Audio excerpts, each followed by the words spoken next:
Samedi 29 juin 2024, vous comprenez que c'est la veille du 30 juin, date connue comme celle de l'indépendance de la République démocratique du Congo, que nous enregistrons cette émission Six Politique ici sur Six Télévision. Nous recevons Janvier Bonina Botouli, c'est son deuxième passage sur ces mêmes plateaux, mais ce n'est pas par inutilité que nous le réinvitons parce que, bien entendu, lors de son passage passé, il y a des questions que nous avons reçues des téléspectateurs sur certains propos qu'il avait tenus ici et nous en profitons pour faire un petit bilan sur les 64 ans d'accession à la souveraineté tant nationale qu'internationale de la République démocratique du Congo. Et aujourd'hui, nous choisissons comme thématique problématique des recrutements au sein des services publics et faits privés en République démocratique du Congo. Mesdames, Messieurs, bonsoir et bienvenue à cette émission. Comme vous le savez fort bien, l'une des choses que nous avons tant critiquées dans notre pays, c'est bel et bien le fait de mettre les personnes qu'il faut aux places qu'il faut. En singulier, on dira la personne qu'il faut à la place qu'il faut. Est-ce que 64 ans de marche vers l'émergence voulue, nationale, locale et gérée, dirigée par les autochtones ou les nationaux congolais, nous avons pu constater des événements dont certains nationaux auteurs avaient, au cours desquels, je voulais dire, ont marqué l'histoire de la République démocratique du Congo. Une fois encore, bienvenue à vous. Bienvenue également à notre invité, Janvier Bonina. Merci beaucoup, Monsieur Bwanakawa. Et puis, avec une journée d'avance, bonne fête d'indépendance à tous les compatriotes. Très bien. Janvier Bonina, c'est déjà 64 ans depuis que nous sommes indépendants. Oui. Certains Congolais, surtout dans les rues de Kinshasa, racontent que c'était trop vite. C'était trop vite fait. Le fait d'exiger l'indépendance de notre pays, vous leur donnez raison? Non, pas du tout.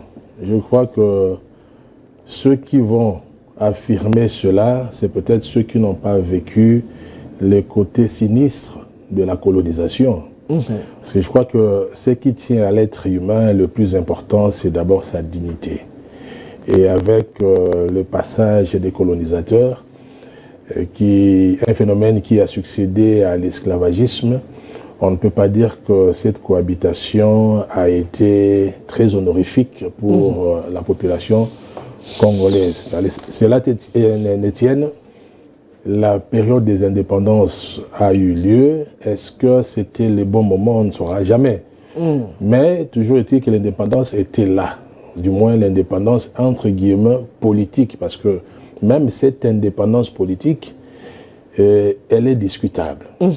Et je crois, même si on dit qu'à l'époque, on a eu à négocier pour l'indépendance politique et non pour l'indépendance économique, pour l'instant, les pays africains peinent encore. C'est vrai qu'avec la génération actuelle, dans tous les États africains, on commence à avoir une prise de conscience, un éveil, la volonté de s'autodéterminer. Mais je crois que il y a beaucoup de choses qui doivent être changées parce que ne serait-ce voir la façon dont les pays sont dirigés, nous héritons tout de la colonisation, avec la négation de notre propre identité, de notre propre histoire, de notre propre parcours. Donc, l'indépendance, ce n'est pas seulement au niveau du décret, mais c'est surtout dans l'affirmation du peuple congolais ou de l'être congolais dans ce qu'il est, dans ce qu'il a au fond de lui, dans sa spiritualité, dans son histoire, dans son ADN. Il y a à boire et à manger autour de ces sujets. Janvier Bonina, ceux qui ont vécu sous la colonisation et qui vivent au temps présent ont toujours raconté que pendant la colonisation, l'économie de notre pays était louable, les conditions de vie appréciables apparemment. Remettre la gestion du pays entre les mains des nationaux eux-mêmes semble être une faute commise ou une erreur de la part des indépendantistes? Je ne pense pas. C'est plutôt un problème de responsabilité qui doit être posé aux politiques congolais. Nous voyons d'autres États africains qui ont connu le même parcours que nous, mais qui connaissent plus ou moins certains avancées. Et lorsqu'on regarde l'Afrique en général, on voit que globalement, les colonies anglo-saxonnes ont pris un pas en avant par rapport aux colonies françaises. Donc on peut comprendre que dans le fond, il y a eu un problème d'accompagnement ou un déficit d'accompagnement, surtout du côté des pays francophones.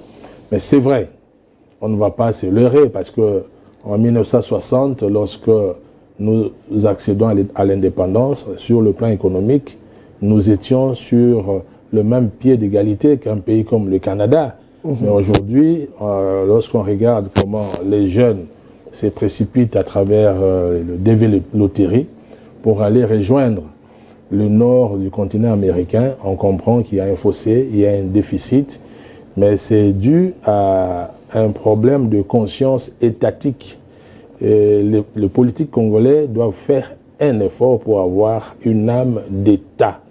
Parce que je ne pense pas aujourd'hui que les choses auraient été mieux si on était encore sous la colonisation, mais aujourd'hui nous sommes des adultes. Nous avons les différents diplômes, nous sommes allés à des grandes écoles. Il y a moyen aujourd'hui de s'autodéterminer et de pouvoir prendre en charge la destinée de notre grand pays comme étant des acteurs politiques responsables. Mais une fois de plus, je l'ai dit, peut-être que tout le monde ne va pas saisir aussi longtemps que nous ne passerons pas par la révolution ou l'indépendance spirituelle. C'est une tare qui va nous coller à la peau parce que ce ne sont pas des diplômes qui manquent au Congo. Là, vous me permettez de vous poser la question épineuse de l'émission, Janvier Bonina. Aujourd'hui, si l'on doit diagnostiquer notre pays, la RDC, avec tout ce qu'elle connaît comme problème, comme mot, je pense qu'il y a des aspects très apparents que nous devons toucher, entre autres la politique, la science, l'économie. Vous avez parlé tout à l'heure de la spiritualité, j'ajoute même la culture. S'il faut faire une étude globalisante, quelle est, selon vous, la santé de la RDC aujourd'hui? Je pense que la santé est moins bonne qu'elle ne devrait être. La santé est moins bonne. Sur le plan culturel, je crois que nous sommes un peuple qui se cherche encore parce que le peuple congolais est dans la négation de sa propre culture. Vous n'avez qu'à voir le programme scolaire qu'on soumet à nos enfants. Là-dedans, la dimension culturelle puisée dans nos valeurs culturelles, puisée dans la richesse de notre culture pour pouvoir enseigner aux enfants et faire d'eux des hommes, des grands hommes et des grandes femmes de culture de demain. À ce stade-là, il y a beaucoup à dire. Sur le plan économique, vous savez que la tradition aussi nous propose beaucoup de choses là-dedans. On va me traiter des traditionalistes, mais c'est aussi une attitude que j'assume. Mais sur le plan économique, il y a beaucoup de choses. Notre économie accuse encore beaucoup de faiblesses parce que nous sommes un pays immensement riche. Ce n'est pas normal qu'en 2024, avec un marché intérieur immense de près ou de plus de 100 millions d'habitants, que nous puissions encore balbutier au stade où nous sommes. Mais je pense que nous avons longtemps péché par la dépendance vis-à-vis du secteur minier. Les différents gouvernements se succèdent. Ils annoncent la volonté politique de vouloir diversifier, mais malheureusement, dans la pratique, c'est un peu plus compliqué.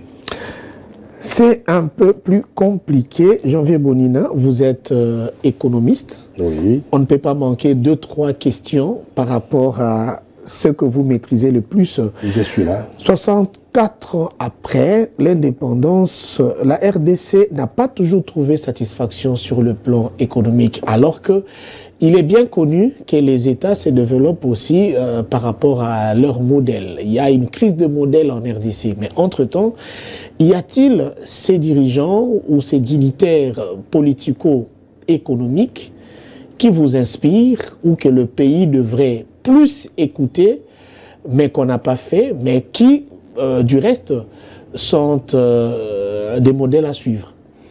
Mais écoutez, à ce niveau-là, je pense que sur le plan économique, il n'y a pas à réinventer la roue. Il n'y a qu'à faire une analyse comparative. Nous n'avons qu'à regarder les pays où l'économie est flamboyante, là où ils ont pu vaincre le chômage, là où la jeunesse est très occupée par le travail, là où il y a une grande richesse créée par la production intérieure de ces États, là où le gouvernement met en place des politiques volontaristes pour pouvoir résorber le chômage et créer la richesse. Je pense que tout cela devrait nous inspirer. Mais je crois en même temps que pour, comment dirais-je, remettre d'aplomb notre économie, le point crucial, le point central, c'est aussi la qualité des ressources humaines. Parce qu'à ce stade, il faudrait que nous investissions ou que nous adaptions notre formation à nos propres réalités. Parce que, voyez-vous, un grand pays comme le Congo, peu d'intellectuels peuvent reconnaître nos minéraux à vue d'œil. Parce que nous sommes loin de nos réalités.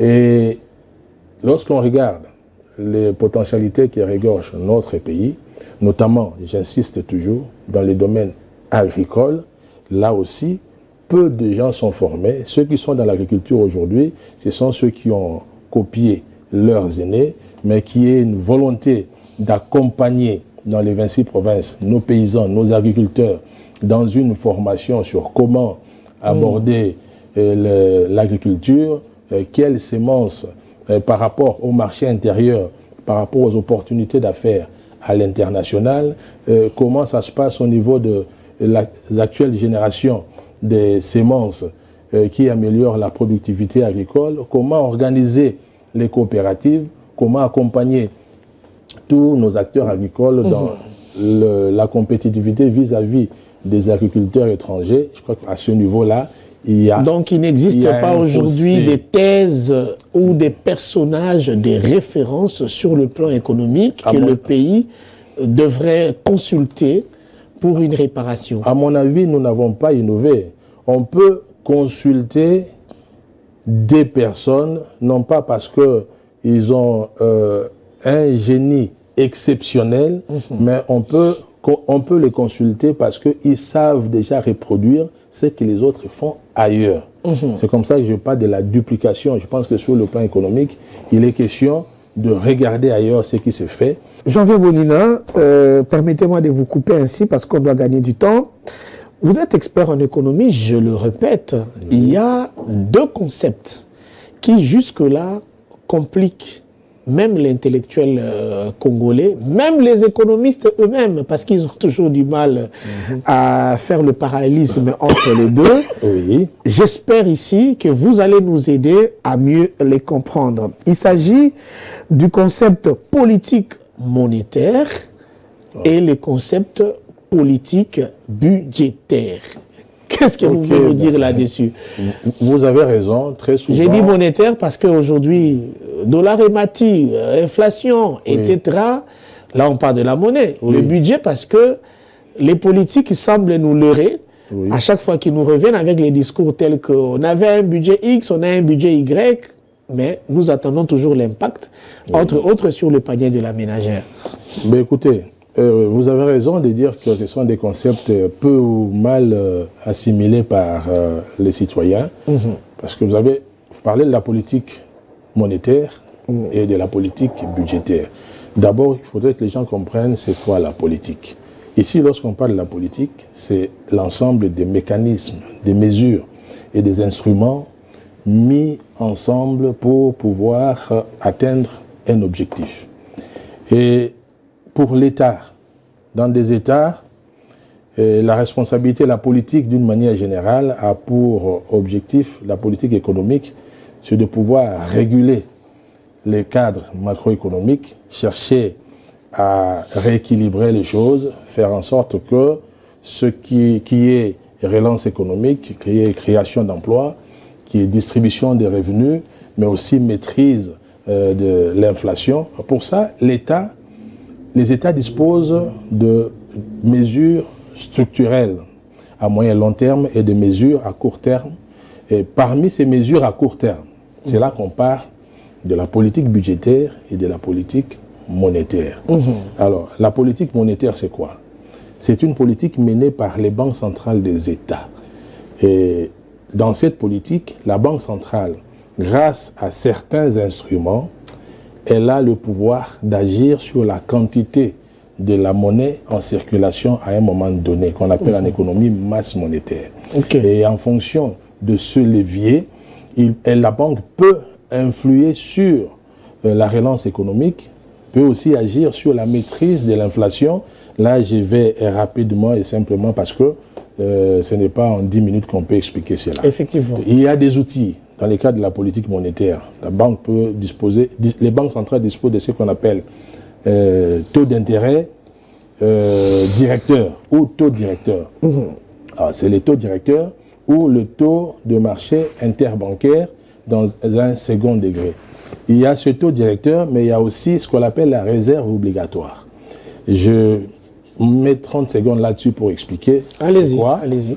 Le taux directeur, c'est quoi? Parce que dans toutes les économies, il y a la banque centrale, il y a les banques de second degré, c'est-à-dire les banques commerciales et les institutions financières. Alors, ces institutions financières, ce sont elles qui financent l'économie, c'est-à-dire grâce au crédit à l'investissement, mais aussi au crédit à la consommation. Mais les banques, à leur tour, se comportent comme des ménages vis-à-vis de la banque centrale. C'est-à-dire, pour se ressourcer, ils vont s'approvisionner, trouver de l'argent auprès de la banque centrale. Et ils ne vont pas les récupérer comme ça. Ça a un prix. Et les prix du refinancement, c'est fait par ce qu'on appelle les taux directeurs. Et quand la banque veut faciliter l'accès à cet argent-là, il baisse le coût du refinancement de banque, c'est-à-dire le coût de l'accès de banque au crédit auprès de la banque centrale. Parce que quand les banques de second degré ont beaucoup d'argent, ils ont beaucoup au niveau de leur trésorerie, à leur tour, elles peuvent facilement octroyer des crédits. Et à l'opposé, lorsque la banque elle constate qu'il y a beaucoup d'inflation et qu'il faut diminuer la quantité de circulation de monnaie dans l'économie, elle va rendre l'accès à cet argent beaucoup plus cher. Donc, c'est simplement cet outil-là. Et quand les banques ont du mal à se refinancer, à leur tour, ils vont difficilement octroyer des crédits. Or, les crédits, ça sert à quoi? C'est à financer l'investissement. Lorsqu'on finance, on investit, on crée des emplois. Lorsqu'on crée des emplois, ça permet une distribution des revenus, c'est-à-dire les gens qui n'avaient pas du travail trouvent du travail et grâce à ces revenus, ils peuvent consommer. Donc, c'est la consommation qui relance. Là, on parle de l'économie de relance ou une économie expansionniste ou alors une politique expansive. À l'opposé, c'est lorsqu'on constate que l'économie va parfois trop bien, il y a le plein emploi, il y a l'investissement, il y a la croissance, mais qu'il y a un peu de réchauffement du point de vue de l'inflation. On veut essayer de calmer un peu l'inflation. En ce moment-là, on fait une politique de récession. Mais la politique de récession, où on joue sur la diminution de la masse monétaire, a pour incidence fâcheuse, c'est que ça crée le chômage, ça crée le ralentissement économique. Et de l'autre côté, avec la politique budgétaire, là on parle du budget. C'est le budget de l'État. L'État peut, et je vais dire un détail important là, l'État peut, dans le cadre de sa politique budgétaire, soit utiliser une politique fiscale. Moins de pression fiscale auprès des opérateurs économiques, c'est pour leur permettre de réinvestir l'argent obtenu, c'est-à-dire sous forme de bénéfices, de réinvestir dans l'investissement. Donc, de le réinjecter dans l'investissement pour créer une nouvelle dynamique de création d'emplois et de distribution des revenus. C'est aussi une sorte de promotion du secteur privé. Oui, il y a des mesures avantageuses, il y a des dispositions fiscales pour pouvoir encourager l'investissement dans tel ou tel secteur ou globalement. En même temps... Alors, vous continuez, Javé Bonina. Dans le même ordre d'idée, quels sont les tares que nous constatons 64 ans après dans les secteurs économiques en ce qui concerne la politique monétaire et la politique budgétaire? Chez nous ici, surtout dans la politique budgétaire, nous avons un problème. Parce qu'il y a ce qu'on appelle la relance par des grands travaux. C'est-à-dire l'État constate qu'il y a un ralentissement économique. Et il se dit, il va dépenser beaucoup plus dans les grands travaux. Quand on dépense dans les grands travaux, c'est-à-dire on veut construire, comme là je vois, un grand boulevard qui va être à la périphérie de la ville de Kinshasa. Il y aura des millions qui seront injectés. Qui risquent d'être même des éléphants blancs. Voilà, et ces millions-là ont pour vocation de soutenir la demande. C'est-à-dire, les entreprises vont venir postuler pour... Donc il faut que l'État investisse avec un esprit managérial en faveur de l'État lui-même. Il y a une particularité que je voudrais montrer à ce niveau-là. Parce que même à l'époque de Kabila, le président Kabila en a parlé, il a comparé la RDC et les États-Unis. Sauf que ce qui se faisait avec les 5 chantiers ici, ou l'autre politique que j'ai oublié dont j'ai oublié la Révolution de la modernité. Révolution de la modernité, ça n'a rien à voir avec ce que Obama faisait aux États-Unis. Et je vais montrer à quel niveau. Allez-y. Et les mêmes erreurs, parfois, nous sommes en train de les reconduire. Alors, les différentes entreprises, les opérateurs économiques qui viennent souscrire au marché public vont avoir de l'argent. Ils vont acheter des machines. Ils vont employer du personnel. Ils vont. Et tout ça se fait de sorte à réanimer, à relancer, à animer la demande au sein de l'économie. Toutes ces personnes vont consommer. Les personnes qui ont travaillé dans ces projets vont acheter les maisons. Lorsque vous achetez votre maison, vous voyez que celui qui n'est pas venu construire la route, mais bénéficie de cet argent parce qu'il vient comme électricien, comme maçon, comme plombier dans la maison que vous, qui avez travaillé là-bas, avez acheté. C'est-à-dire c'est à plusieurs échelons. C'est à plusieurs échelons. Mais le mal chez nous, c'est quoi? Dans la majorité des grands travaux, les entreprises qui interviennent, ce sont des entreprises étrangères. Donc, nous prenons l'argent, nous donnons aux Turcs.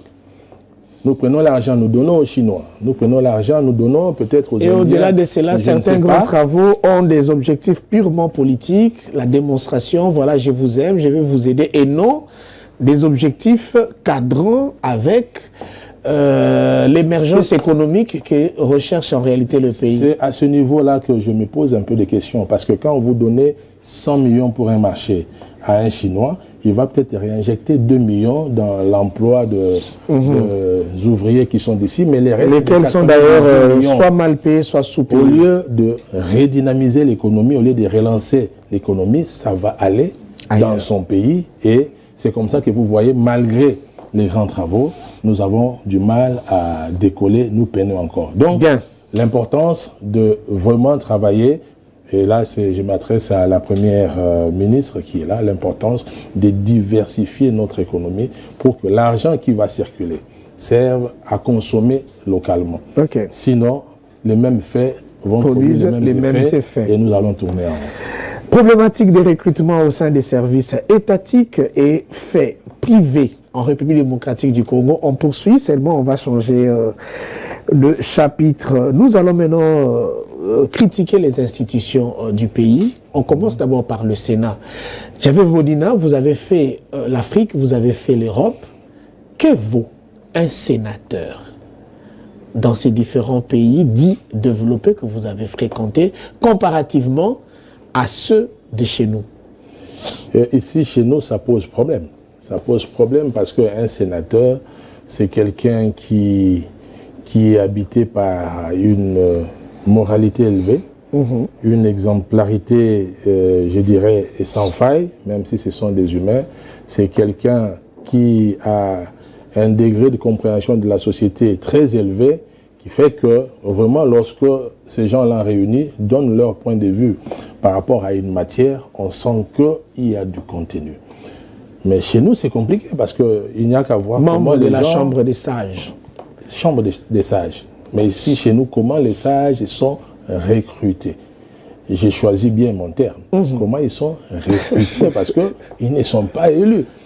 Pour devenir sénateur, vous devez passer un paquet d'argent, une enveloppe qu'on appelle ici à Kinshasa, enveloppe kaki, à quelques électeurs de députés provinciaux pour passer sénateur.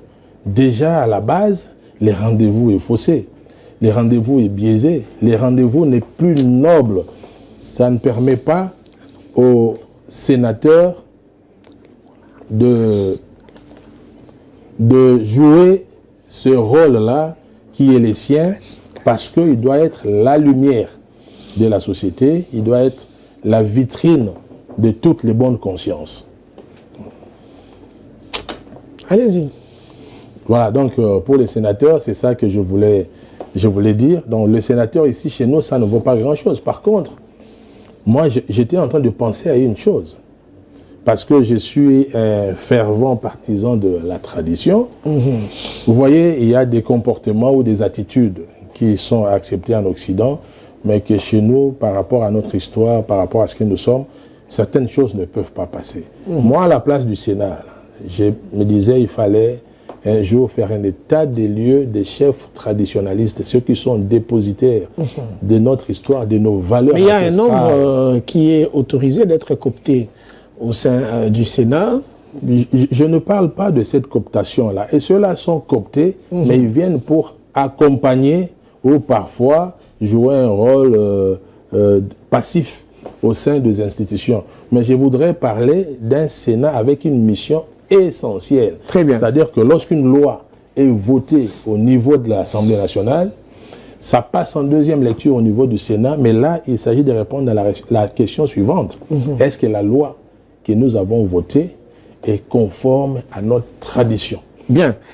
Jean-Pierre Bolina, les sénateurs sont élus au second degré. Parlons des députés nationaux, provinciaux, etc. Ceux qui constituent les chambres de représentants, c'est comme ça qu'on aime bien les appeler.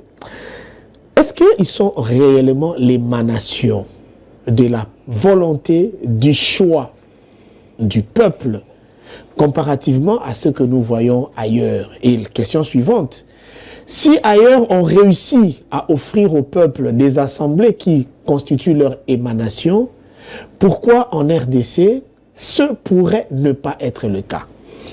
Monsieur Bwanakawa, il suffit d'interroger notre loi électorale. Vous voyez déjà avec cette histoire des seuils. Les seuils pour moi, c'est ni plus ni moins qu'une escroquerie organisée à l'échelle des politiciens pour des intérêts qui leur sont privés. Parce que dans le système des seuils, aucune volonté du souverain primaire n'est respectée. Parce que, qu'est-ce qui se passe? Lorsque vous allez battre campagne, l'électeur qui vote pour vous, c'est vous qu'il choisit. Il ne choisit pas les membres de votre liste. Il s'attend à ce que M. Bwanakawa qui a postulé, M. Bwanakawa qui a candidaté, c'est lui qui soit élu. Mais avec la problématique de liste, la loi électorale sur la liste, il vote pour vous, mais à la fin, vos voix vont aller soutenir un autre candidat qui n'était pas qui ne cadrait pas avec sa volonté. Vous voyez, il y a ça par exemple. Donc c'est compliqué. Et aujourd'hui, même ce qui se passe, les candidats, il vient postuler, on vote pour lui à cause des idées et de sa vision, alors que lui, être député, c'est un tremplin. Il passe, il prend son neveu, son petit frère, il laisse le premier suppléant prendre la place, alors que la population n'a vraiment pas postulé pour ces suppléants. Mais malheureusement, aujourd'hui, ça ne fait pas partie des exceptions. C'est lorsque les exceptions commencent à se répéter, ça devient une seconde règle. Et malheureusement, ce n'est pas une bonne chose. Et après, c'est vrai, sur le fonctionnement de la CENI, sur la manière dont les choses sont faites, il est vrai que là-dessus, il y a aussi beaucoup à dire. Mais je pense que 64 ans après, on peut se considérer encore comme un État jeune. Et nous sommes appelés à réfléchir pour améliorer constamment les choses et faire en sorte que demain, que ce soit la volonté du souverain primaire qui soit réellement respectée au niveau des élections législatives.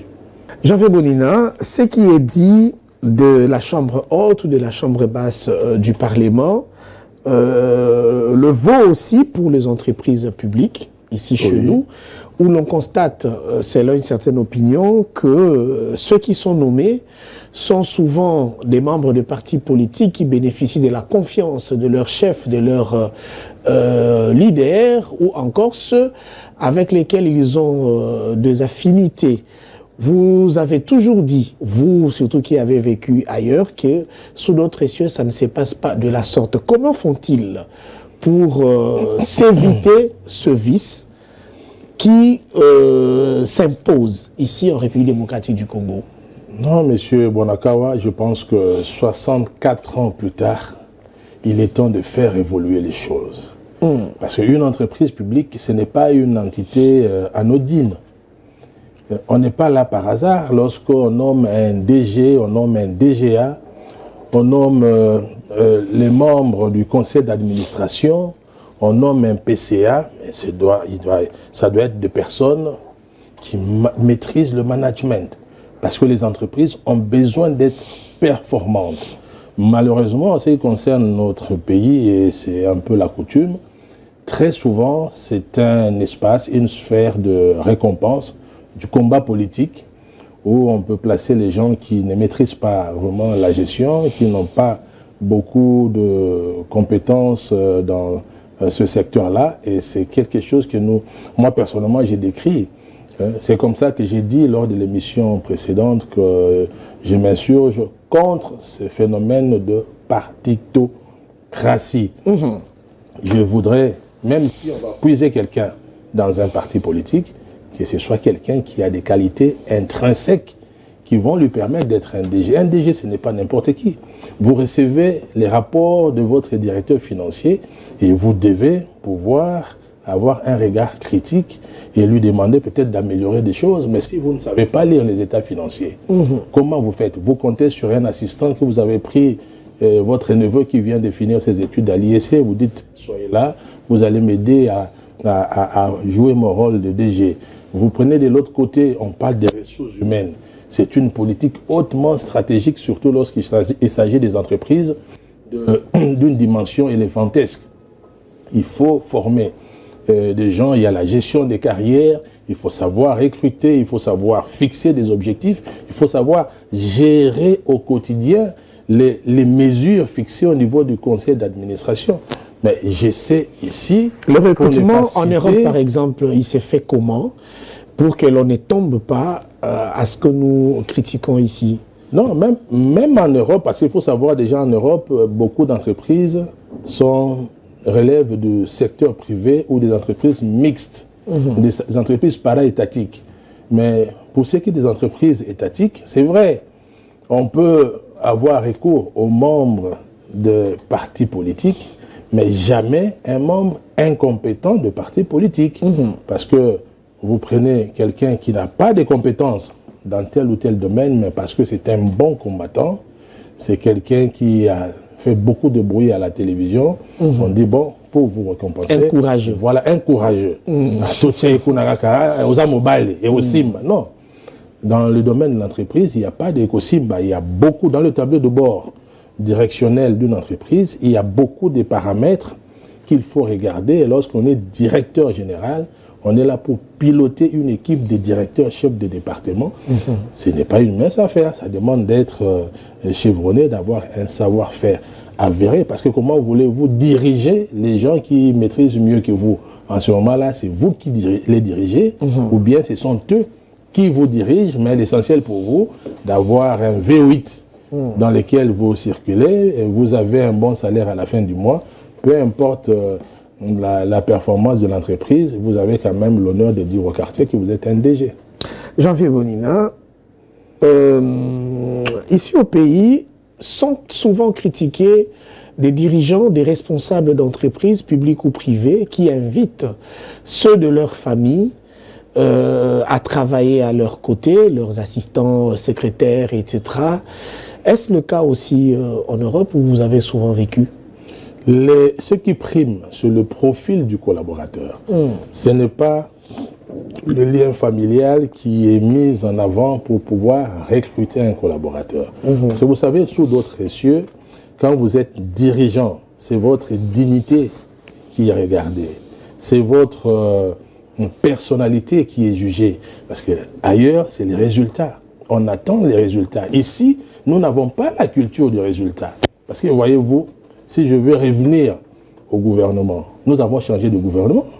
Aujourd'hui, nous avons un gouvernement soumis, mais qui est allé auditer le Premier ministre sortant, Sama Lukonde, pour savoir ce qu'il a fait dans ça.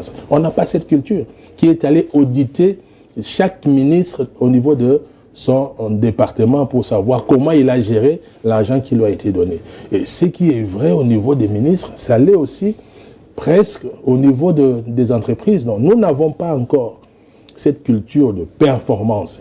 J'entends dans les discours du président de la République évoquer cela. Il veut que les Congolais soient meilleurs, il veut, mais il faudrait que nous puissions installer dans nos mœurs cette façon de voir la chose. Vous avez dirigé une entité, mais avant qu'on vous reconduise, on doit faire le bilan de ce dont vous avez eu la charge pour voir si le bilan est positif ou pas.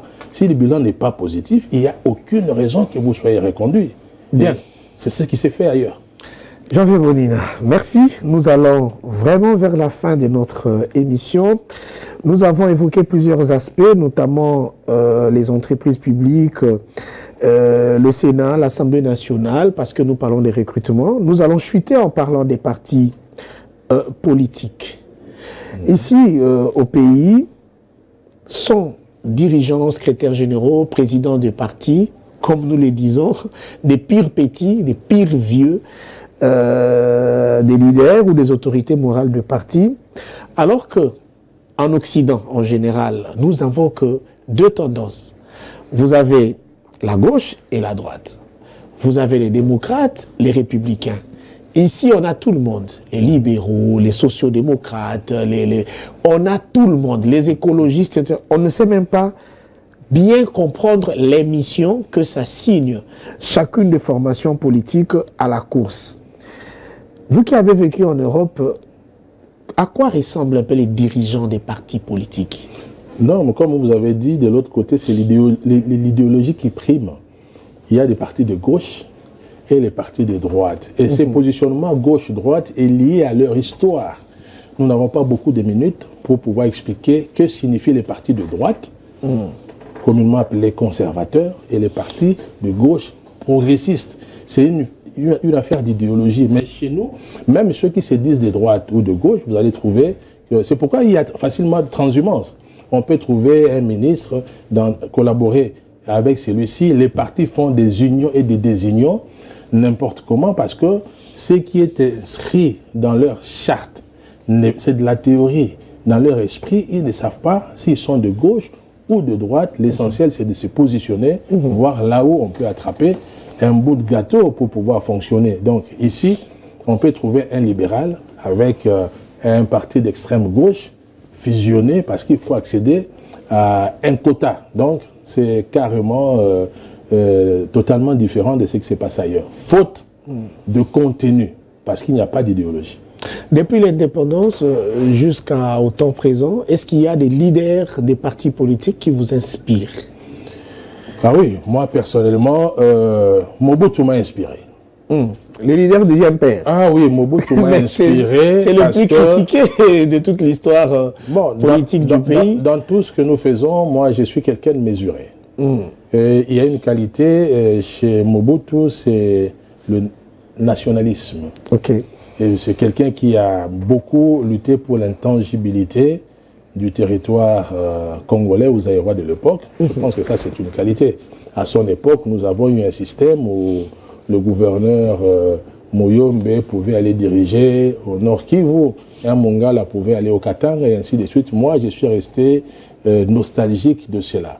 Kasavubu m'a inspiré par sa probité du point de vue gestion de la richesse du pays. Monsieur Étienne Tshisekedi, paix à son âme, il m'a beaucoup inspiré dans sa quête de la démocratie, chercher le bien-être de la population. En tout cas, c'est les combats pour lesquels il est mort. Voilà, donc il y a beaucoup, je ne peux pas citer tout le monde, sinon je vais passer le temps à ne faire que ça, mais il y a même je ne vais pas non plus insister sur les noms déjà, sinon ça risque d'être des intentions que je vous prête ou que je vous colle pour évoluer dans votre réflexion.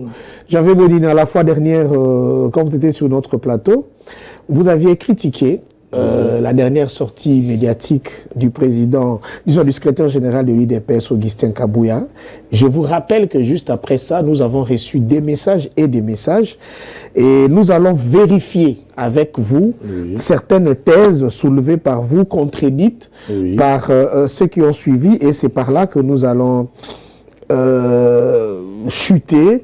La première question à laquelle vous allez répondre brièvement: pourquoi ceux qui cheminent avec Augustin Kabouya pourraient se sentir gênés de ce que vous avez dit, si réellement vous avez dit des vérités, en ce qui concerne les statuts de Augustin Mulumba, l'actuel AGA de l'ANR?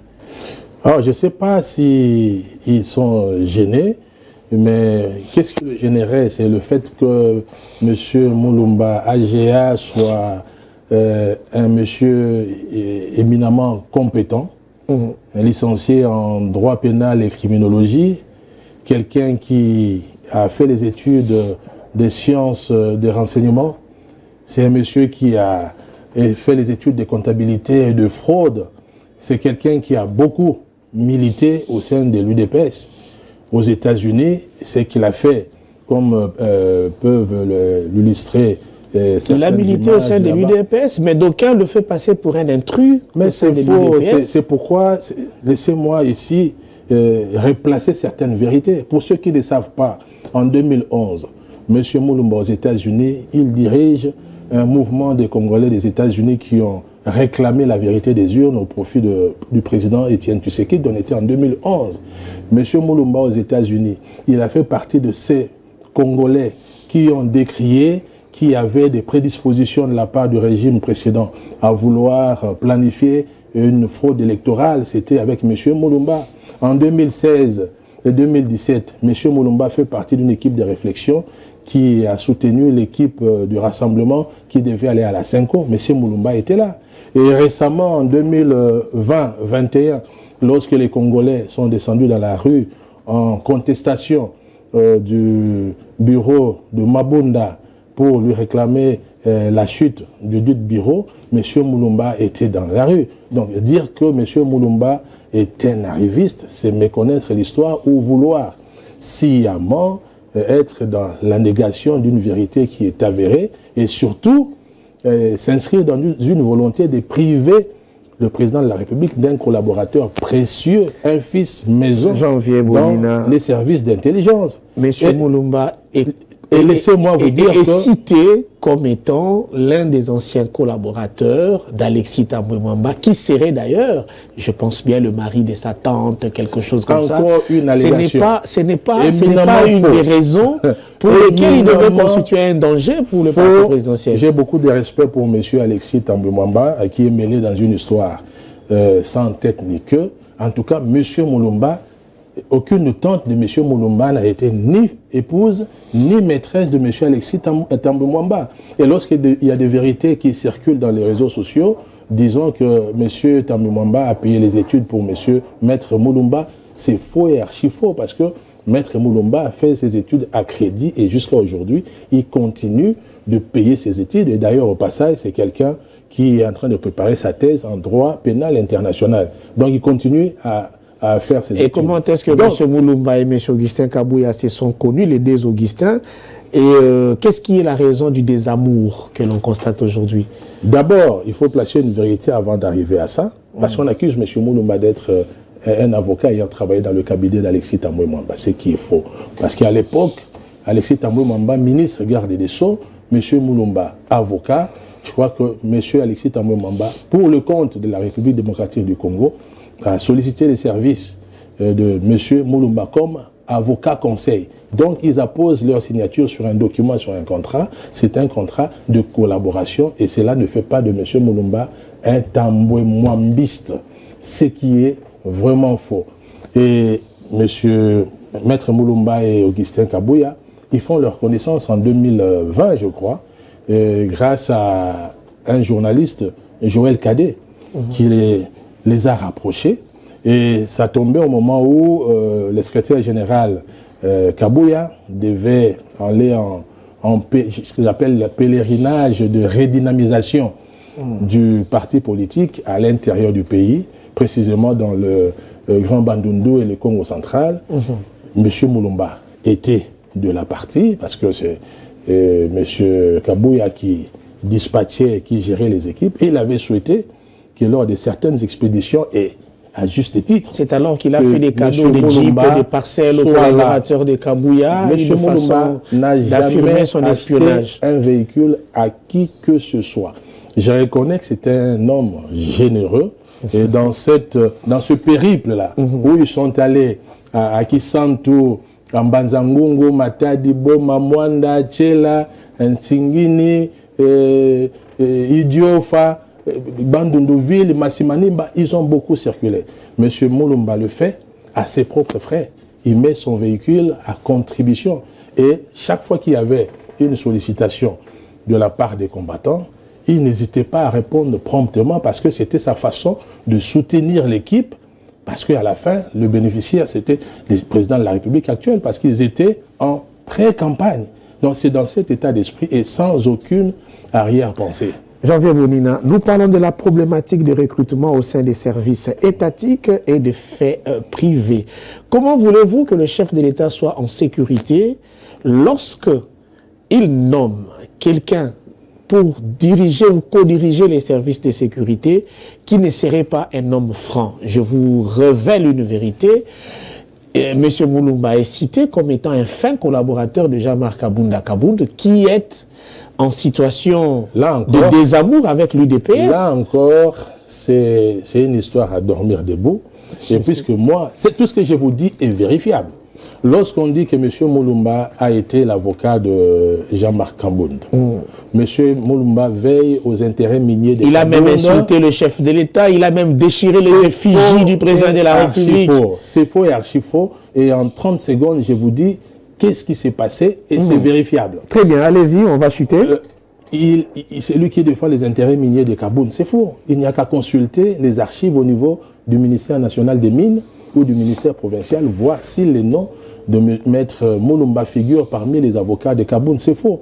Même à la Cour de cassation, lorsqu'on dit que l'un des avocats de Mulumba serait intervenu pour défendre M. Kabound, mais allez à la Cour de cassation. Si les enquêtes sont sérieuses, menées par des personnes de bonne foi, ils vont constater que dans le dossier, il y a les avocats de M. Kabound, les noms qui sont répertoriés. Pourquoi affirmer des allégations? D'où viennent ces affirmations d'allégations de la part tout simplement, je crois que c'est quelqu'un qui fait peur par son intelligence. C'est quoi la raison des désamours des deux personnes qui ont cheminé pendant la campagne une précision, pour fournir une des précision suffrages qui est détail parce qu'on risque de penser que c'est une vérité cachée.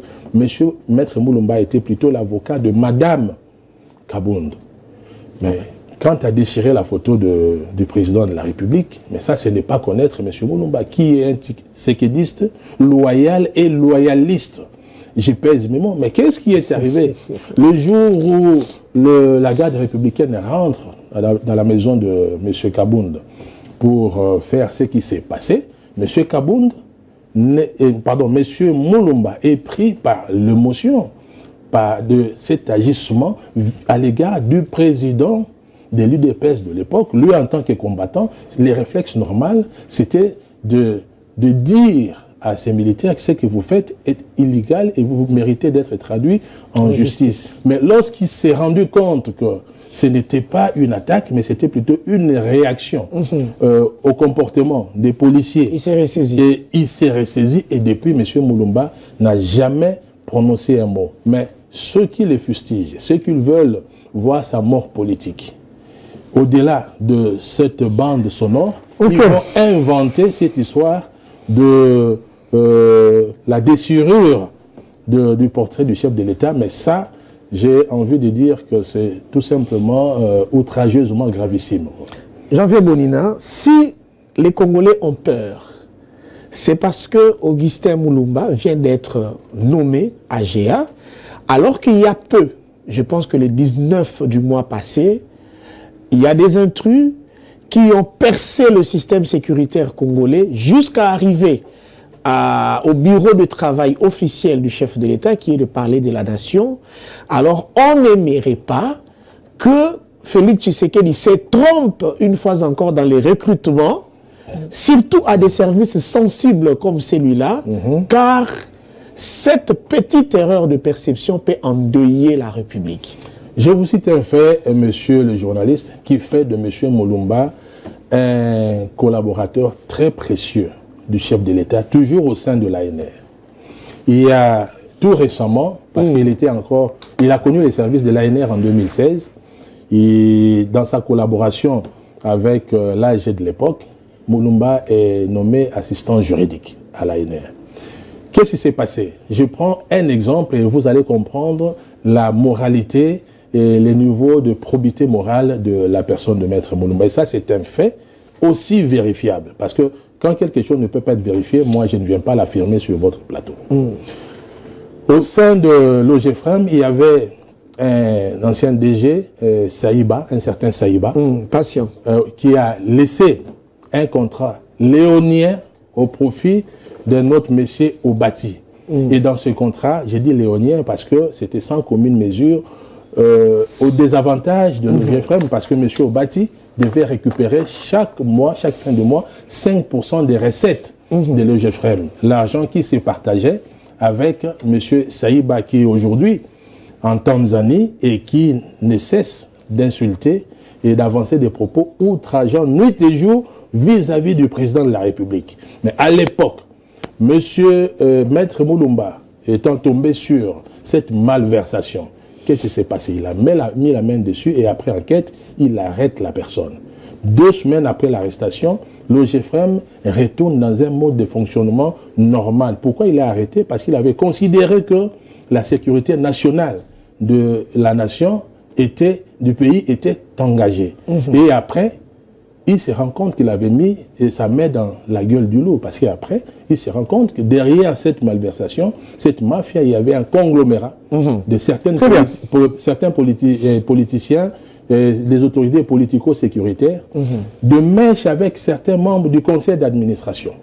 Et qui accusent, c'est une précision de détail, ils accusent Maître Mulumba auprès de l'AG de l'époque. On convoque Maître Mulumba, il vient, il dit, il regarde la composition de la commission de discipline, il dit non, puisqu'il y a des personnes qui lui sont hostiles, il est important que l'AG de l'époque récompose la commission. Chose qu'il a refusée parce que c'était déjà un plan, une machine qui était mise en place. Ou alors une machination. Ce n'est pas un jeu de mots, les mots gardent leur vraie valeur.